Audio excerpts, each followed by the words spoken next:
ओहो राजा पुरा नेपालकै भाइब्स निकाल्नु म त हजुरले त आज मिठो चटपट खाने चाहिँ टक्क लाएर बनाउँदैछु।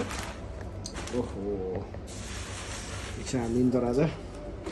हेर्नुहोस् है, लास्टसम्म हेर्नुहोस्, ट्याक्क म बनाउँदैछु। यो छ जिरा र धनियाँको अनि सुकेको खुर्सानी, ठिक छ? जिरा धनियाँ अनि सुकेको खुर्सानी होइन? यो ट्याक्क छ जिरा र खुर्सानी, यो पिसेर मिसिनमा ट्याक्क पारेको। अनि यहाँ छ तपाईँको यो नुन, ओके ठिक छ? यो नुन छ। अनि यहाँ तपाईँको छ निम्बु। निम्बुमा नि बहुत रस छ, मिठो छ।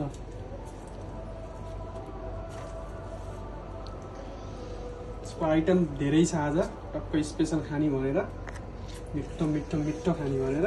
मजा आउने कुरा आज खाना हेर्न सक्नुहुन्छ। अब राजा शान्ति हुनुहुन्छ। प्याज स्याज गाजर साजर आलु सब छ हेर्न।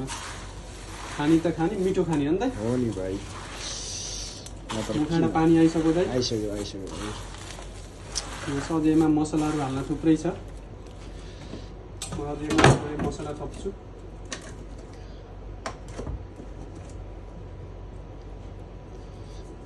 ओके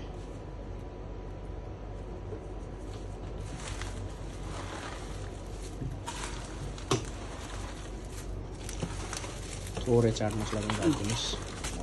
मसला नि हालौँ।